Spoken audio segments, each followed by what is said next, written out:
Estamos aqui no Dique do Tororó com o professor Galo, que na semana passada falou dos perigos de engordar. E agora, hoje, aqui, ele vai falar sobre aquela maneira de enganar o cérebro.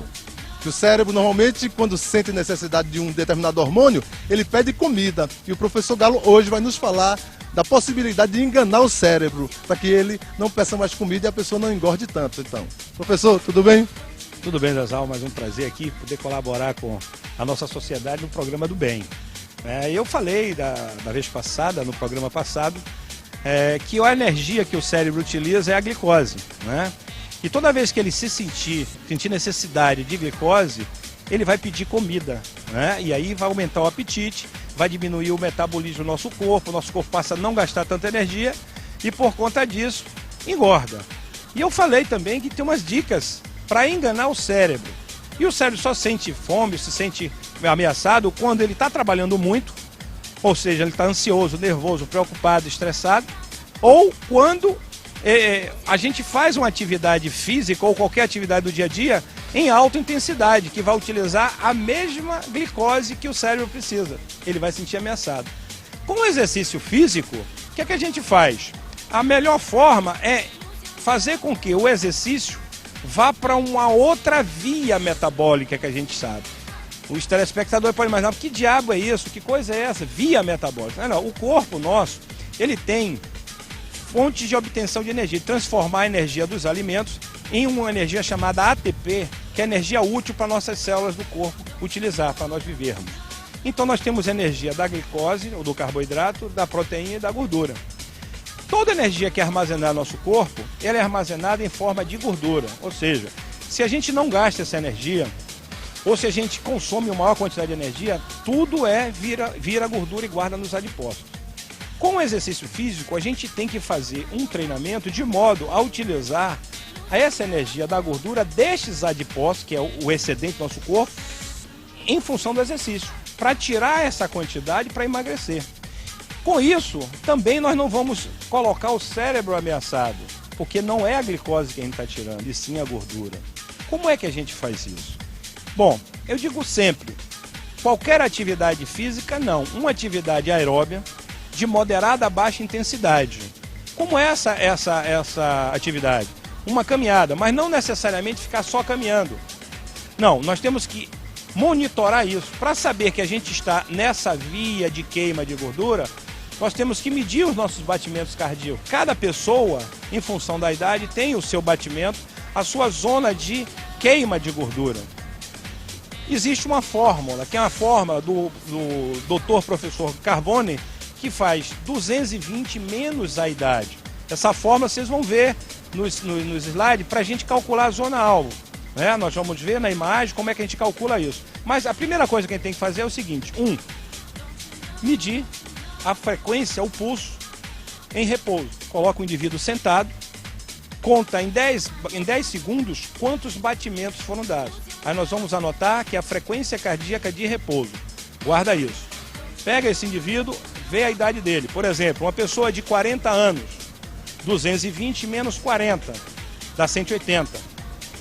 Subtrai dessa frequência de repouso. Vamos imaginar que tenha dado uma frequência de repouso de 60, então 180 menos 60, 120. Divide isso por 2, que significa 50% da intensidade. Então vai dar 60. Soma de novo com a frequência de repouso, vai dar 120. Então as pessoas vão andando, ou de repente até correndo, se mantiver essa frequência cardíaca. Para a gente ter uma margem, você coloca 6 batimentos para menos, 6 batimentos para mais. Então vai ficar em torno de 114 a 126. Se ficar mais próximo, 120, nessa conta, andando. Quanto mais tempo andar, ou quanto mais tempo se conseguir correr nessa frequência cardíaca, essa pessoa vai enganar o cérebro. O cérebro não vai sentir fome, não vai criar ansiedade, não vai pedir comida, além de estar queimando a gordura excedente dos adipócitos. Então essa é a primeira dica para se começar a emagrecer. Automaticamente vai inibir a ação do hormônio do estresse, que é o cortisol, que é o vilão na história para engordar, para desenvolver as doenças, né? Que é o hormônio do estresse. E que vai baixar a testosterona no organismo, que é um hormônio que vai fazer aumentar a massa muscular, vai manter a disposição, né? Impedir os processos de deterioração. Então, tudo isso é feito com o primeiro trabalho, treinamento aeróbico de moderada a baixa intensidade. Quer dizer, então, que para queimar a gordura, o exercício tem que ser feito num determinado batimento cardíaco. Naquela faixa, não pode ser mais nem menos, senão não queima gordura nenhuma? Perfeitamente. Cada indivíduo tem a sua zona, que a gente chama de zona alvo de queima de gordura. As pessoas imaginam, pô, vou correr para emagrecer. Isso é um tremendo engano. Porque se vai correr, provavelmente vai estar trabalhando uma intensidade mais alta e vai utilizar como substrato energético a glicose. E a glicose, se você retira, o cérebro se sente ameaçado. Se ele se sente ameaçado, ele vai utilizar de recurso para gerar glicose também para não faltar para ele. Aí ele manda um hormônio chamado cortisol fazer proteólise, que é a quebra da massa muscular para gerar glicose. Com isso, o indivíduo perde tecido muscular, perde tecido ativo, deixa de gastar energia mais facilmente e tudo que ele ingere e tudo que ele não faz e armazena gordura, armazena facilmente no adipócito. Então a gente tem que evitar isso. Cada pessoa tem que trabalhar na sua frequência. Zona de queima de gordura é baixa, moderada. Zona de aumento de capacidade aeróbia é zona glicolítica. E a zona glicolítica não emagrece, hein? É porque eu vejo assim muita gente caminhando, às vezes em dupla, em trio e conversando em qualquer ritmo. Quer dizer que ali nada está acontecendo. Se simplesmente andar ou correr não vai adiantar. Você tem que monitorar, você tem que estar controlando a frequência para saber que é realmente essa, a gente chama via lipolítica, ou seja, via de quebra da gordura, da lipólise, né? Num ambiente desse, como vocês estão vendo, o Dique de Tororó é um lugar maravilhoso. Você tem uma refrigeração boa, você tem as árvores, você vê essa imagem bonita que tem aí. Você andando, monitorando, dando uma volta, por exemplo, se você fizer isso, você dorme melhor, você sonha colorido, você estimula um hormônio chamado GH, que é um hormônio que vai ajudar a queimar a gordura durante o sono, vai restaurar suas energias, você vai ficar mais disposto para o dia a dia e com isso você faz mais atividades, com isso você gasta também mais energia, você continua emagrecendo o tempo todo.